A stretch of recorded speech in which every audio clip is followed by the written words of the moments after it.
welcome to InfoHub Recap. We look back at the past week's main issues. In our headlines, GCOM prepared for local government elections on November 12. Inaugural youth conference held. Region 3 Education Department get new facilities.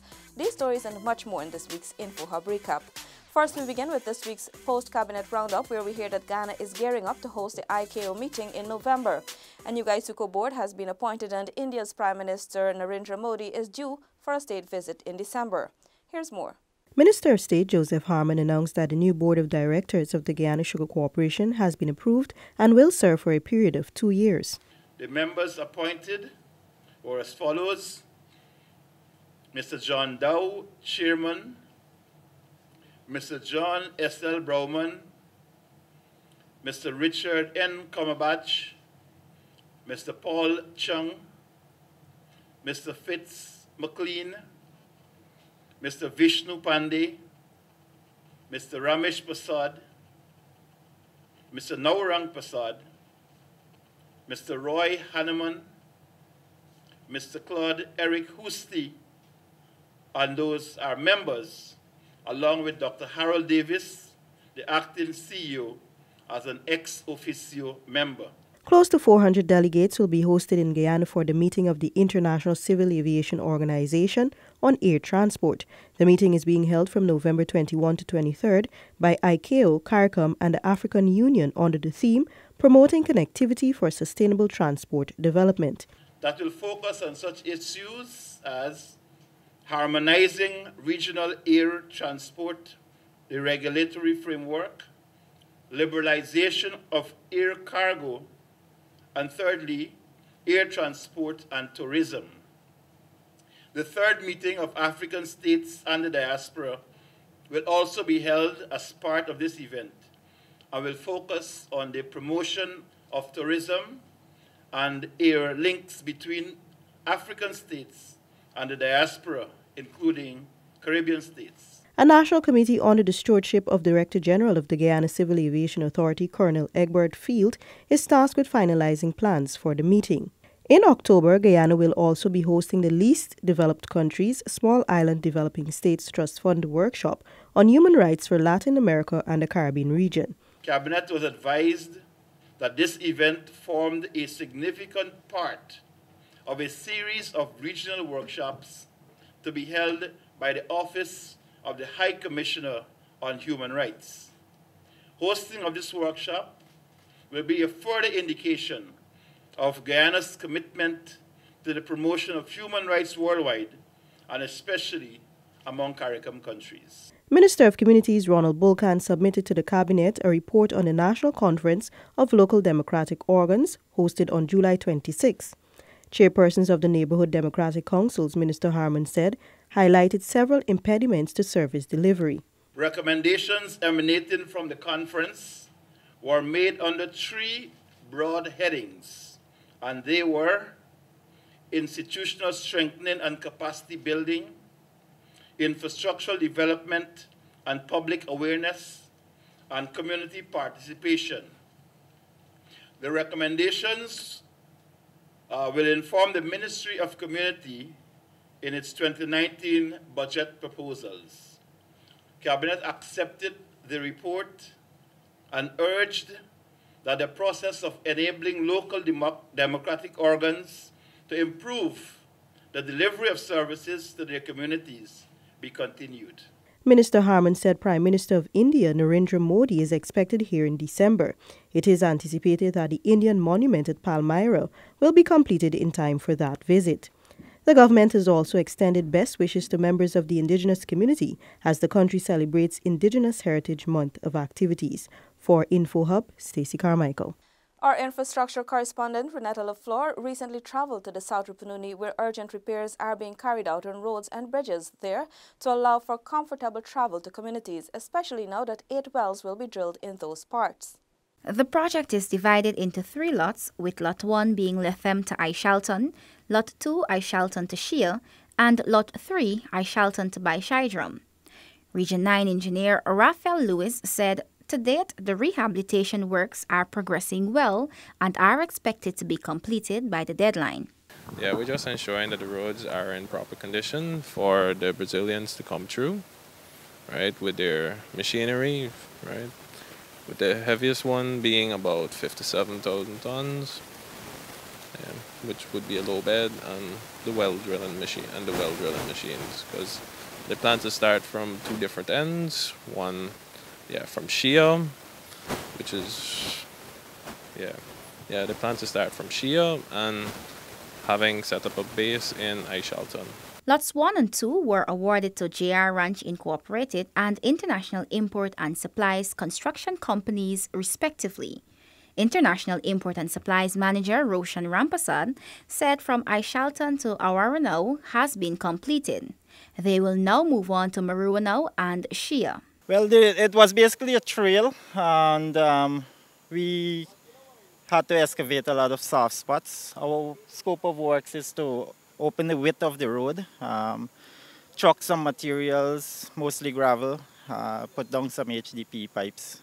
The scope of work initially awarded to International Import and Supplies only involved the filling of potholes.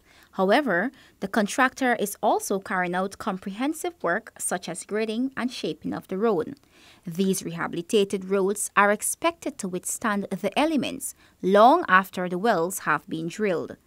Renetta LaFleur for InfoHub. The National Drainage and Irrigation Authority is now housed in a new complex consisting of 5 renovated buildings in the Guyana Sugar Corporation's Le Bon Intention compound. More in this report. At the commissioning ceremony on September 21, Agriculture Minister Noel Holder said the plan is to locate several agricultural agencies at the new location, bringing them closer to those housed at Monrepo. This, he said, would allow for greater coordination and collaboration between the agencies. For instance, NARI has a mangrove restoration project which aims to augment Guyana's sea defenses by protecting, restoring, and managing the natural coastline barrier provided by our mangrove forests. This project, by its very nature, contributes to flood risk management and should be coordinated with the DNI infrastructure. As mangroves provide added flood protection via sea defense. But NARI and NDIA, do they have much dialogue on how synergies can be effected between their respective activities? NDIA's Chief Executive Officer, Frederick Flats, explained that the new $107.3 million facility comes after years of the agency shifting from place to place and being housed in cramped condition. We have refurbished 4 buildings as well as construct a building to house a new generator, water trestle, and so on. For this work, we have had 5 contractors. The NDIA's move to Gaisuko's LBI compound is in keeping with plans to utilize the facilities of the now closed estate for centralizing many of the agricultural agencies housed in detached regional locations. Recently appointed Chief Executive Officer of Gaisuko, Dr. Harold David Jr., is also the chairman of the NDIA Board of Directors. He welcomed the move by the authority, noting that Gaisuko has a range of facilities that will be beneficial to the NDIA. Paul McAdam for InfoHub. Later Monday evening, Guyana renews its commitment to a peaceful and cohesive society at the Nelson Mandela Peace Summit at the UN headquarters, New York, attended by Minister of Foreign Affairs, Carl Greenidge. Minister Carl Greenidge is among world leaders from the United Nations attending the Nelson Mandela Peace Summit, a high-level plenary meeting to mark the centennial of the freedom fighters' birth. On Monday, Minister Greenidge addressed the summit and called on leaders to resolve to make the world a better place. In his address, Minister Greenidge noted that Mandela is a stirring example that peace is more than the absence of war. It is premised on the security of people, nation, and building framework and institutions like the UN that unremittently pursue these realizations, Minister Greenidge added. The Foreign Affairs Minister also recommitted Guyana's effort towards world peace by endorsing the political declaration of the Nelson Mandela Peace Summit. Minister Greenidge is in New York for the 73rd United Nations General Assembly meeting and will address the Assembly on behalf of President David Granger on Friday. For InfoHub, Tiffany Rogers. On Tuesday, we learned that the National Multi-Sectoral Coordinating Committee continues to work to find ways and means to lend greater support to Venezuelan migrants in Guyana. The Immigration Department has informed that from April to September 20, 2018, a total of 2,220 Venezuelans arrived into the country and have been documented through the special procedure identified for migrants. However, over the past 2 weeks, information recorded at the various ports of entry has shown a reduction in arrivals. At a meeting held on Monday, Minister of Citizenship Winston Felix discussed the need for a structure that will allow for greater synergies between the Ministry of Health and the Police and Immigration Department to make the process of registration, screening, and immunization more hassle-free. Meanwhile, international partners like the United Nations Children's Fund and the International Organization for Migration continue to support the government's efforts. The committee is scheduled to meet again on October 8. The Guyana Elections Commission is prepared for the holding of local government elections on November 12. This is according to Chief Executive Officer Keith Lowenfield. Alexis Rodney has details. According to the GCOM CEO, the commission is prepared within the letter of the law. Lowenfield said that all the legal arrangements are in place. If you ask me about the noises being made about funding and whether we have enough funding, we're spending the money available to us. I'm sure there are arrangements should we not be able. We will be shouting ourselves to the authorities that be. But as we stand 52 days prior, we're in very good stead as far as the conduct of these elections go. Notwithstanding money, noises, but money and issues before the court. According to Lowenfield, some $1.6 million has been approved for the holding of the elections. We're working within the confines of the approved budget for the conduct of these elections. Lowenfield said stakeholders are becoming accustomed to elections being run within a specific period, and according to him, that is a positive sign. He said that the elections body will be ready whenever the stipulated statutory period comes around for the elections to be held. Reporting for InfoHub, Alexis Rodney. Rehabilitation works have started on several critical streets in Stevedore Housing Scheme, South Rhineville, Georgetown. Renetta LaFleur gives us an update on how works are progressing. Supervisor at the Ministry of Public Infrastructure, Erwin Stevens, said the upgrades were necessary since the roads were almost impassable. It was real bad. The potholes, them being Stevedore, like if you come in, it's like it was a gutter.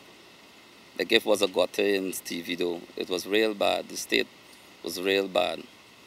So we try our best, and for last week, as you could see, we do a big part of the work, starting from by the daycare, school out in front there, and we place some asphalt, a prepare work that the dust wouldn't bug the children them there and blow into the school and so. Work began last Monday, Stevens said. We'll be putting on the road, it'll be a 2.5 inch asphalt on the road. And we'll be doing the back of Stevedore. And we'll be doing some next rehabilitation is digging out, putting in sand loom and crush and run and some asphalt there too. Stevens pointed out that there are no major challenges with the execution of the work and residents are giving their full cooperation. The repairs are expected to be completed by the end of the month. Renetta LaFleur for InfoHub. In education, Region 3's Education Department is now housed in a new $77 million complex. Seneca Thorne was at the commissioning. The complex replaces the old education building gutted by fire back in 2009. This displaced many officers, destroyed documents, and threatened the full functionality of the Education Department. Project Officer, Ministry of Communities, Karen Rupchan, said that the new complex is a significant achievement for the Region 3's education sector. This government will continue to support and build on the success of the education system in the Essequibo Islands, West Demerara region. It is fitting that this dedication ceremony is done as we celebrate Education Month, and I must acknowledge and congratulate the region. Regional Executive Officer Dennis Jaikran added that the government has delivered yet another promise to the people of the Essequibo Islands, West Demerara region. What we are experiencing here, these were promises made and fulfilled by this government. And therefore, we have to be grateful. We have to be thankful. The education building itself cost $43 million, the cold storage $70 million, the generator room along with generator installation and configuration $12 million, the driveway and open bond $5 million. Sunika Thorne, InfoHub. On Wednesday, President David Granger visited St. Ignatius as part of Indigenous Heritage Month activities. He underscored the importance of an economic foundation for the development of communities. Details from Stacey Carmichael. The president called for careful economic planning to ensure the country's long-term survival.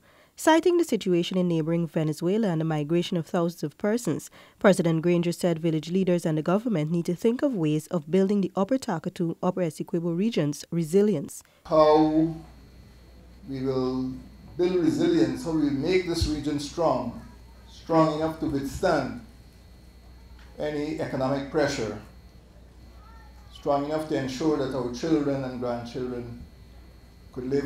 President Granger noted most hinterland regions have the ability to move from subsistence farming to sustainable farming.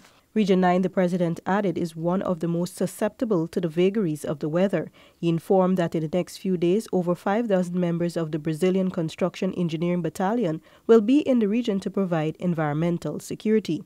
So that we have wells. So during the dry season, the wells to provide water for families and livestock. And we wouldn't go from these cycles of excessive water to droughts. So environmental security is very important if we're going to provide for food security.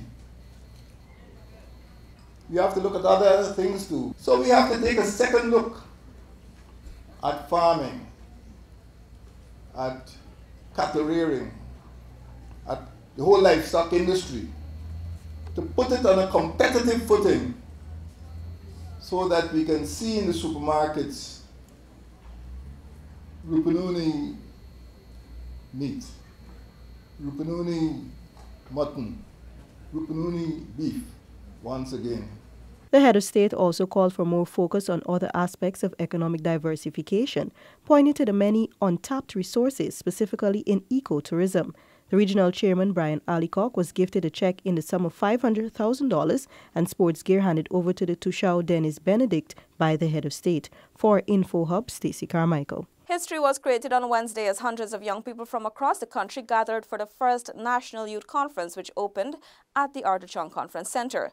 Isaiah Braffett tells us more. Minister of Social Cohesion Dr. George Norton told the youth that they have been entrusted with igniting meaningful conversations that can spark positive change for young people.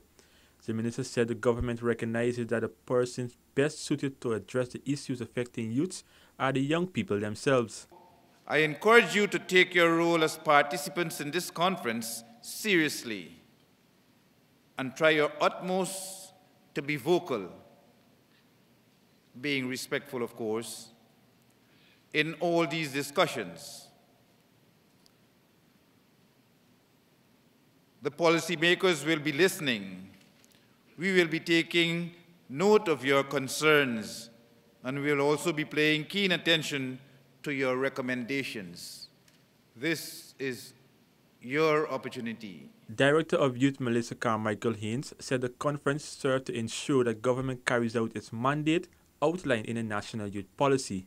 Carmichael Haynes pointed out that the development of Guyana depends largely on the development of the country's youth. Young people, do respect each other's comments and ideas. Form youth bodies out of today's and tomorrow's activity. Advocate for change in Guyana and advocate for continued development for young people. Some of the participants of the conference shared with InfoHub how they believe the conference will benefit them. We have here today youth from all across Guyana, all 10 regional administrative regions, and I think we will be able to discuss some of the social issue and probably share information and possible solution how we can target some of these issues. And we will be empowered and motivated as well to start our own NGO. So far, I find it very interesting because whatever I learn from here, I'll take it back to my community and advise the youths. Also, I'm planning to open a women empowerment group. So this will be helpful. Today's discussion was centered around the Sustainable Development Goals, the role of youth in democracy and governance, and youth health and well-being. The theme for the conference is Youth Perspective for Empowerment and Development for a Better Guyana. Isaiah Braffett for InfoHub. Foreign Affairs Minister Karl Greenwich calls for the rekindling of faith in multilateralism as he addressed the meeting of the non-aligned movement in New York. He said the event was timely given the emerging challenges to international peace and security. Tiffany Rodius tells us more. Minister Greenwich told the meeting for this reason Guyana endorses the prudence of recognizing the importance at this juncture in harnessing and enhancing multilateralism to respond effectively to the myriad challenges we face, especially within the framework of international law. For Guyana, as a small developing country with well-known security challenges, the minister said the multilateral recourse has been an automatic instinct and imperative. Minister Greenwich listed 4 specific aspects he believes will lend to accelerated progress towards a culture of peace.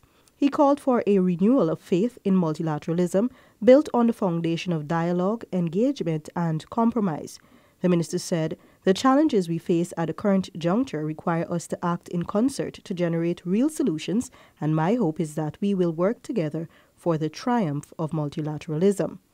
Sovereignty, territorial integrity, and political independence, the minister listed as important elements, making known Guyana's abhorrence of attempts to infringe on the sovereignty, territorial integrity, and political independence of states.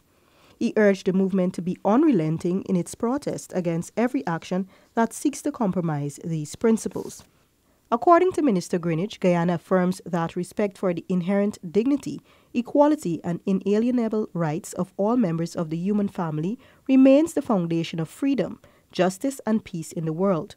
One of the principal tenets on which a culture of peace must be based is full respect for and promotion of all human rights and fundamental freedoms. The Foreign Affairs Minister called for renewed commitment to the UN's disarmament agenda and restated Guyana's commitment to the non-aligned movement. The meeting was hosted under the theme, Upholding the UN Charter and the Purposes and Principles of the Non-Aligned Movement Towards a Culture of Peace. For InfoHub, Stacey Carmichael. On Thursday, the Prime Minister's office, in partnership with the United Nations Children's Fund Guyana, released their joint report on the review of the Constitution of the Cooperative Republic in relation to the rights of the children. Here are details. Guyana has initiated a process of constitutional reform, and the Office of the Prime Minister, OPM, has acknowledged the importance of ensuring children's rights are well integrated and in some cases made clearer. Prime Minister Nagamutu expressed optimism it will become a base document to be shared with the constitutional commissioners. Here are some recommendations and some analysis that had gone before those recommendations are made into how children's rights are looked at around the world. I've seen you have looked at other models and included those experiences so that we stay within a universal framework. UNICEF's permanent representative, Sylvie Foye, said Guyana is on good grounding with just the enhancement of a few elements needed. Just to thank you, because I think the leadership in what you bring, and we have been in different meetings on how important to embrace and look at our youngest as potentials and fulfill their potentials, development and thrive. It's something you have close to your heart, and I know literacy and other education are key important things. So really thank you and for the space, for the leadership, and for your team for the hard work.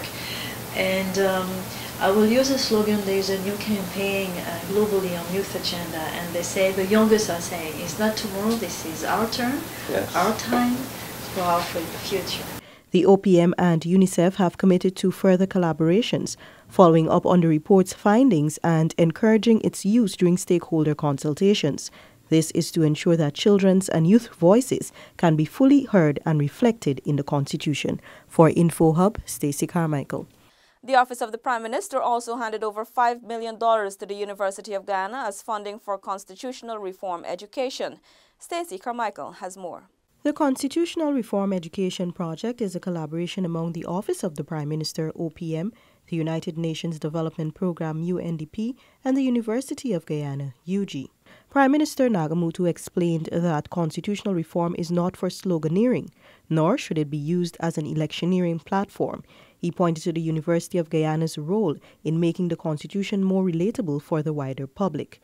What I see happening is an attempt by politicians, when it is convenient to politicians or different sets of politicians, to talk about constitutional reform outside of the context of what it means for the ordinary person, whether or not the ordinary person understands the Constitution and perhaps believes in the constitutional framework as a guarantor of the rights of the society, their rights from top to bottom, and not to selectively look at a part because it's election season. Politics, the elder statesman noted, is often used as a purveyor of divisiveness rather than fostering unity, even in the case of constitutional reform, which should be seen as a good for the society.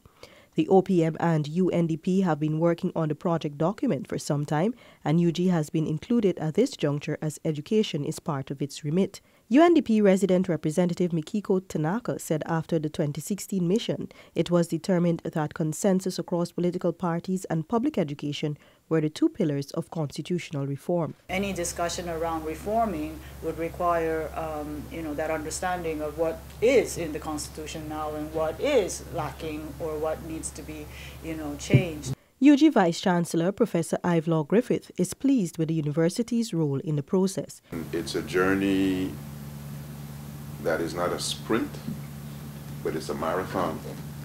And along marathons, there are important milestones, and this is an important milestone along that marathon. Deputy Vice-Chancellor Dr. Barbara Reynolds noted that a survey and the Education Awareness Project will extend beyond the coastline to ensure Guyanese from all regions are involved. The UNDP will also be contributing funds to the project. For InfoHub, Stacey Carmichael. In Region 9, an advanced team of the Brazilian Army's 6th Construction Engineering Battalion arrived in Lethem.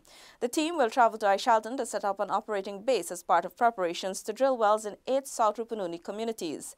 Details in this report. The team will start drilling artesian wells in 8 South Rupununi villages from October 4. On September 26, Minister of State Joseph Harmon led a team to the Region 9 community to conduct a reconnaissance of the roads and other facilities. This is important to us as Guyanese because as part of our plans for the 2015 elections, we said that we will provide a good life for all Guyanese. This is part of that good life which we speak about. And it is important to these communities to ensure that they have a regular supply of potable water. During the drilling phase, there will be technology transfer and capacity building, which will benefit several agencies, including the Guyana Defense Force, the Guyana Water Incorporated, the Hydromet Office, and villages representatives. Whatever is left after the Brazilians leave, that they can be well maintained and they can serve the people of these communities for a very, very long time. The project follows President David Granger's state visit to Brazil in December 2017, a complementary agreement on technical cooperation between the two governments for the implementation of the project technologies to reduce the effects of the drought in Region 9 was inked. Minister Harmon was accompanied by Director of CDC Lieutenant Colonel Kester Craig, GDF Engineering Corps Commander Colonel Gary Beaton, and Public Infrastructure Ministry engineers. Reporting for InfoHub, Alexis Rodney. Passenger boat operators were honored by the Maritime Administration Department for Best Waterway Safety Practices as Guyana observes World Maritime Day. Speedboat operators were honored for their committed service and exemplary safety practices. Minister within the Ministry of Public Infrastructure, Annette Ferguson, said it was significant given the substantial progress in the local maritime industry. There are many noteworthy achievements made by this administration, and we would have heard in the director's remarks this morning what were some of these achievements. But to add to what she alluded to earlier, training of the first batch of maritime cadets, and I think she forgot to score the point by reminding us that we were able to train, I think it was about two first female cadet officers in the Maritime Administration. Establishment of safety centers at Charity, Baitika, and Mabaruma. Continuous training for technical personnel, ISPS compliant terminals. And I must admit that this list is by no means exhaustive. MARAD also recognized the long-serving captains. The lives lost on the waterways were also honored with the provision of tokens to the relatives of the deceased. A new logo identifying certified water taxis was also unveiled. World Maritime Day 2018 is being observed under the theme, Our Heritage, Better Shipping for a Better Future. Reporting for InfoHub, Alexis Rodney. On Friday, President David Granger pitched the idea of establishing a Rupununi Tourism Authority to enhance the tourism sector. President David Granger has touted the idea of a Rupununi Tourism Authority, which will encompass all the elements of the Rupununi region, ensuring an enhanced tourist experience. Stacey Carmichael has our first report. To ensure that somebody coming into the Rupununi from Germany or from Austria can come to a tourism agency and go and see the unique birds of Suriname, or go and see the Barottas of Carinambo, or go in the Canoes. So we need to look at the possibilities of ecotourism, because people are serious. Big people, some big people, can't speak for everyone, don't just want to sit down on the beach and put their feet in the water all day. Some people want to study the birds. They want to study different types of animals. The president was speaking recently in St. Ignatius, Upper Takatu, Upper Essequibo, Region 9. The head of state said to achieve this, there must be intelligent tourism. This has to be organized. The flights have to be organized, transportation has to be organized, accommodation has to be organized, safety has to be organized, so that when they come, they have an enjoyable experience and they can write to people in other countries saying, if you want to see nature, go to the Rupununi. The president reminded that the country is part of the Guyana Shield and possesses unique flora and fauna which need to be protected and used to our economic advantage. He boasted that Guyana has one of the best ecotourism products in the Caribbean, particularly the vast Rupununi savannas. According to Conservation International, the Rupununi supports a large percentage of Guyana's biodiversity, including 250 species of bird life, 18 of which are native only to the lowland forests of the Guyanas. The savanna is teeming with wildlife, including a large variety of bird species. For InfoHub, Stacey Carmichael. You have been watching InfoHub Recap, where we share the past week's top stories.